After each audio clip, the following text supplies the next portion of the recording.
नमस्कार दोस्तों, मेरे YouTube चैनल जी के आर इंफॉर्मेशन में आप सभी का स्वागत है। यदि आप पॉलिटेक्निक कोर्स में डिप्लोमा या डिग्री करना चाहते हैं तो छत्तीसगढ़ में पीपीटी का एंट्रेंस एग्जाम का फॉर्म भराना प्रारंभ हो चुका है। इस वीडियो में मैं आपको बताने वाला हूं कि कौन कौन पीपीटी का एग्जाम लिख सकता है, क्या क्या योग्यताएं होनी चाहिए और एंट्रेंस एग्जाम के बाद काउंसलिंग का प्रक्रिया क्या है और किस तरीके से आपको एडमिशन मिलेगा। तो चलिए शुरू करते हैं। सबसे पहले हम बात करते हैं दोस्तों शैक्षणिक योग्यता के बारे में। यदि आप बैचलर ऑफ इंजीनियरिंग या बैचलर ऑफ टेक्नोलॉजी का कोर्स करना चाहते हैं तो इसके लिए तो किसी मान्यता प्राप्त बोर्ड से कक्षा 12वीं उत्तीर्ण होना अनिवार्य है। वहीं अगर आप जनरल कैटेगरी में आते हैं तो 12वीं कक्षा में कम से कम 45% तथा एसटी एससी या ओबीसी कैटेगरी में आते होंगे तो आपके 12वीं कक्षा में कम से कम 40% होना अनिवार्य है। यदि आप बैचलर ऑफ आर्किटेक्चर का कोर्स करना चाहते हैं तो इसके लिए भौतिक रसायन एवं गणित विषय के साथ कक्षा 12वीं उत्तीर्ण करना आवश्यक है। वहीं अगर आप जनरल कैटेगरी में आते होंगे तो 12वीं में कम से कम 50% और यदि एस टी एस सी या ओबीसी कैटेगरी से आते होंगे तो मिनिमम 45% होना अनिवार्य है। यदि आप मास्टर ऑफ फार्मेसी करना चाहते हैं तो किसी भी मान्यता प्राप्त विश्वविद्यालय से फार्मेसी में 4 वर्षीय स्नातक यानी कि ग्रेजुएशन अथवा समकक्ष उपाधि अनारक्षित वर्ग के लिए कम से कम 55% प्राप्तांकों एवं छत्तीसगढ़ के अनुसूचित जाति अनुसूचित जनजाति यानी कि एस टी एस सी या ओबीसी के लिए 50% अंकों के साथ उत्तीर्ण होना अनिवार्य है। यदि आप मास्टर ऑफ कंप्यूटर एप्लीकेशन अर्थात एमसीए का कोर्स करना चाहते हैं तो किसी भी मान्यता प्राप्त विश्वविद्यालय से बीसीए या कंप्यूटर साइंस में ग्रेजुएशन कंप्लीट होना अनिवार्य है।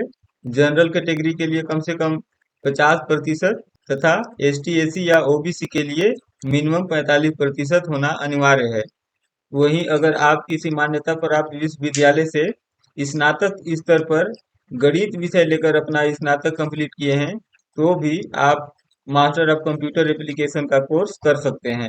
यदि आप डिप्लोमा इन इंजीनियरिंग करना चाहते हैं तो इसके लिए किसी भी मान्यता प्राप्त बोर्ड से 10वीं कक्षा उत्तीर्ण करना अनिवार्य है तथा जनरल कैटेगरी के लिए कम से कम 10वीं में 35% और यदि आप S T S C OBC category में आते हैं तो उनके लिए केवल पासिंग नंबर अनिवार्य है, यानी कि अगर आपका 10वीं में 33% भी है तो आप डिप्लोमा इन इंजीनियरिंग कर सकते हैं।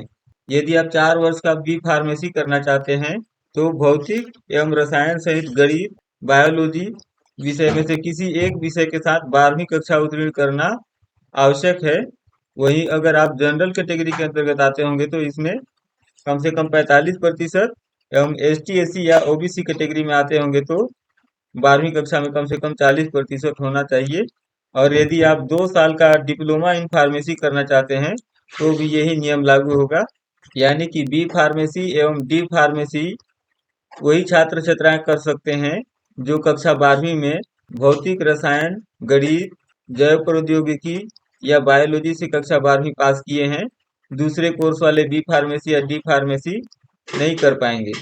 यदि आप डिप्लोमा इन कॉस्ट्यूम डिजाइन एवं ड्रेस मेकिंग का कोर्स करना चाहते हैं तो इसके लिए आपको किसी भी मान्यता प्राप्त बोर्ड से 10वीं कक्षा उत्तीर्ण करना अनिवार्य है तथा जनरल के लिए 35% एवं एस टी एस सी या ओबीसी के लिए केवल उत्तीर्ण होना अनिवार्य है। यानी कि 10वीं में अगर आपका 35% भी है तो आप डिप्लोमा इन कॉस्ट्यूम डिजाइन का कोर्स कर सकते हैं। वहीं डिप्लोमा इन आर्किटेक्चर का कोर्स करने के लिए भौतिक रसायन तथा गणित विषय के साथ 12वीं कक्षा उत्तीर्ण करना अनिवार्य है। वहीं अगर आप लेटरल एंट्री द्विवर्षीय बैचलर ऑफ फार्मेसी का कोर्स करना चाहते होंगे तो किसी भी मान्यता प्राप्त बोर्ड ओब्लिक विश्वविद्यालय से द्विवर्षीय फार्मेसी डिप्लोमा उत्तीर्ण होना अनिवार्य है। वहीं जनरल कैटेगरी के लिए 45% तथा एस टी एस सी एवं ओबीसी के लिए 40% होना अनिवार्य है। इसके अलावा ऐसे अभ्यर्थी जो किसी भी मान्यता प्राप्त विश्वविद्यालय या बोर्ड से इंजीनियरिंग में डिप्लोमा कंप्लीट किए हैं वे भी बीई पाठ्यक्रम में प्रवेश के लिए पात्र होंगे। वहीं अगर हम इन सभी कोर्स में एडमिशन की बात करें तो विभिन्न संस्थाओं में प्रवेश के लिए काउंसलिंग समिति द्वारा ऑनलाइन काउंसलिंग कराई जाएगी। यानी कि आप इंट्रेंस एग्जाम लिखेंगे, उसके बाद आपका रिजल्ट आएगा, उसके बाद इन संस्थाओं में आपको अलग से काउंसलिंग करवाना पड़ेगा, उसके बाद ही आपका एडमिशन हो पाएगा। विभिन्न पाठ्यक्रमों में प्रवेश के लिए काउंसलिंग की तिथियों की सूचना राज्य स्तर के समाचार पत्रों में प्रकाशित की जाएगी एवं तकनीकी शिक्षा संचालनालय की अधिकृत वेबसाइट तथा संबंधित पाठ्यक्रम के ऑनलाइन काउंसलिंग की वेबसाइट में दी जाएगी। डिप्लोमा पाठ्यक्रम के लिए 200 रुपये, स्नातक पाठ्यक्रम हेतु 300 रुपये एवं स्नातकोत्तर यानी कि पीजी कोर्स के लिए 500 रुपये काउंसलिंग फीस ऑनलाइन जमा करनी होगी। यानी कि काउंसलिंग के टाइम ही आपको ये सारे फीस ऑनलाइन के माध्यम से जमा करना होगा। दस्तावेज सत्यापन के समय यदि आपके पास मूल प्रमाण पत्र नहीं है तो इंटरनेट के द्वारा निकाले गए प्रमाण पत्र भी दस्तावेज परीक्षण हेतु स्वीकार किए जाएंगे। वही दोस्तों, स्क्रॉल बार से आप जैसे ही नीचे आते हैं तो आपको काउंसलिंग के समय कौन कौन से दस्तावेज प्रस्तुत करने होंगे उसका पूरा लिस्ट दिया हुआ है, जो इस प्रकार है। काउंसलिंग के समय आपको कक्षा 10वीं की अंक सूची या जन्म प्रमाण पत्र लेके जाना होगा। इसके साथ ही आपको अर्हकारी परीक्षा जैसे कि 10वीं 12वीं ग्रेजुएशन डिप्लोमा आईटीआई यानी कि जिस कक्षा के आधार पर आप इंट्रेंस एग्जाम लिखे हैं वो मार्कशीट अपने साथ लेकर के जाएंगे। वहीं इंट्रेंस एग्जाम का नेट कॉपी भी आप अपने पास निकलवा करके रख लेंगे। मूल निवास प्रमाण पत्र भी अपने पास रख लेंगे। यदि आप आरक्षित वर्ग के अंतर्गत आते हैं तो इसके अतिरिक्त आपको स्थायी जाति प्रमाण पत्र, सैनिक वर्ग में आने वाले अभ्यर्थी के लिए सैनिक कल्याण बोर्ड द्वारा जारी किया गया प्रमाण पत्र, स्वतंत्रता संग्राम सेनानी वर्ग में आने वाले अभ्यर्थी के लिए कलेक्टर द्वारा जारी प्रमाण पत्र, यदि आप विकलांग हैं तो विकलांगता प्रमाण पत्र, यदि आप बीपीएल परिवार से आते होंगे तो बीपीएल कार्ड भी अपने पास रखेंगे। इसके अतिरिक्त भी आप यदि आरक्षित वर्ग से आते हैं जैसे कि एसटी एससी ओबीसी वर्ग में आते होंगे तो अपने पास वर्तमान वर्ष का आय प्रमाण पत्र रख लेंगे।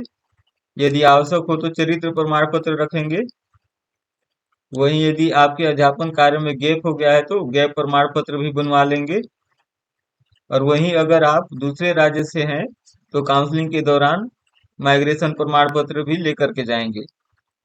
यदि आप आरक्षित वर्ग यानी कि काउंसलिंग के समय एसटी एससी ओबीसी कैटेगरी में फॉर्म भर दिए हैं लेकिन आपके पास स्थायी जाति प्रमाण पत्र नहीं है तो दस्तावेज सत्यापन के दौरान आपका वर्ग एसटी एससी ओबीसी से परिवर्तित करके आपको जनरल कैटेगरी में परिवर्तित कर दिया जाएगा तथा आवेदक का सीट आवंटन जनरल की मेरिट सूची के आधार पर ही किया जाएगा। पीपीटी इंट्रेंस एग्जाम की परीक्षा की तिथि है 29 मई 2022 दिन रविवार। वहीं ऑनलाइन फॉर्म भरने की प्रारंभिक तिथि है 20/4/2022 तथा फॉर्म भरने की अंतिम तिथि है 10 मई 2022। यदि आप फॉर्म भरते टाइम अपने फॉर्म में कुछ मिस्टेक कर दिए हैं तो 11/5/2022 से 13/5/2022 तक करेक्शन विंडो खुलेगा, उसमें आप अपने फॉर्म को सुधार सकते हैं। वहीं छत्तीसगढ़ राज्य के 28 जिला मुख्यालयों में इसका परीक्षा होना है, जिसमें से आप कहीं भी अपना एग्जाम सेंटर दे सकते हैं। पीपीटी का एंट्रेंस एग्जाम का फॉर्म कैसे भरेंगे और अगर आप इस नोटिफिकेशन को और विस्तार से पढ़ना चाहते हैं तो इसे कहाँ से डाउनलोड कर सकते हैं। उसके लिए सबसे पहले आपको अपने लैपटॉप या मोबाइल में जो भी ब्राउजर होगा उसे ओपन कर लेंगे और सर्च बार में लिखना है vyapom.cgstate.gov.in। कुछ इस तरीके से लिखेंगे vyapom.cgstate.gov.in। vyapom.cgstate.gov.in लिखने के बाद आपको इंटर बटन को प्रेस करना है। जैसे ही आप इंटर बटन को प्रेस करते हैं तो सीजी व्यापम के आप मेन साइट पर आ जाते हैं। यहाँ से स्क्रॉल बार से आपको नीचे आ जाना है, और यदि आप मोबाइल में ओपन किए होंगे तो क्रोम का सेटिंग में जा करके उसको डेस्कटॉप में चेंज कर लेंगे। स्क्रॉल बार से नीचे आने के बाद आपको ऑनलाइन एप्लीकेशन बटन को क्लिक करना है। यहाँ से आपको प्री पॉलिटेक्निक प्रवेश परीक्षा को क्लिक करना है। जैसे ही आप प्री पॉलिटेक्निक प्रवेश परीक्षा को क्लिक करते हैं तो आप दूसरे पेज पर आ जाते हैं। यहाँ से आप पीपीटी का हिंदी इंग्लिश दोनों लैंग्वेज में विभागीय नियम देख सकते हैं। और यदि आप परीक्षा नियम देखना चाहते हैं तो यहाँ क्लिक करेंगे। यहाँ पर पीपीटी का सिलेबस दिया हुआ है। यहाँ एप्लीकेशन फॉर्म का सैंपल दिया हुआ है, और 7वें नंबर पर लिखा है ऑनलाइन एप्लीकेशन फॉर्म पीपीटी, यानी कि आपका एप्लीकेशन फॉर्म यहीं से भराएगा। इसे आप क्लिक करेंगे। जैसे ही आप ऑनलाइन एप्लीकेशन फॉर्म बटन को क्लिक करते हैं तो आपके सामने आपका फॉर्म ओपन हो जाता है। यहाँ पर आपसे पूछा जा रहा है कि क्या आप छत्तीसगढ़ के निवासी हैं। यदि आप छत्तीसगढ़ के निवासी होंगे तो यस करेंगे, और यदि आप दूसरे राज्य से होंगे तो नो करेंगे। और यस करने के बाद आपको अपना जिला सिलेक्ट करना है, यानी कि आप जिस जिले से हैं उस जिला को यहाँ सिलेक्ट करेंगे। तो जैसे कि आप देख सकते हैं, जैसे ही आप अपना जिला सिलेक्ट करते हैं तो आपका पूरा फॉर्म ओपन हो जाता है, जो बिल्कुल नॉर्मल सा फॉर्म है। आप इसे आसानी से भर सकते हैं। फॉर्म में अपना पूरा जानकारी तथा फोटो सिग्नेचर अपलोड करने के बाद यहाँ पर सबमिट बटन को प्रेस करेंगे। और इसके लिए आपको किसी भी प्रकार का फीस पेमेंट करने की आवश्यकता नहीं है, क्योंकि छत्तीसगढ़ गवर्नमेंट द्वारा 2022 से जो भी इंट्रेंस एग्जाम होगा तो उसका फीस माफ कर दिया है। यानी कि इंट्रेंस एग्जाम लिखने के लिए आपको किसी भी प्रकार के पेमेंट करने की आवश्यकता नहीं है। फॉर्म सबमिट करने के बाद आप उसे प्रिंट कर लेंगे और अपने पास रखेंगे, जो एडमिट कार्ड डाउनलोड करने के टाइम काम आएगा। मेरे वीडियो में फिलहाल इतना ही। मिलते हैं नेक्स्ट वीडियो में। धन्यवाद।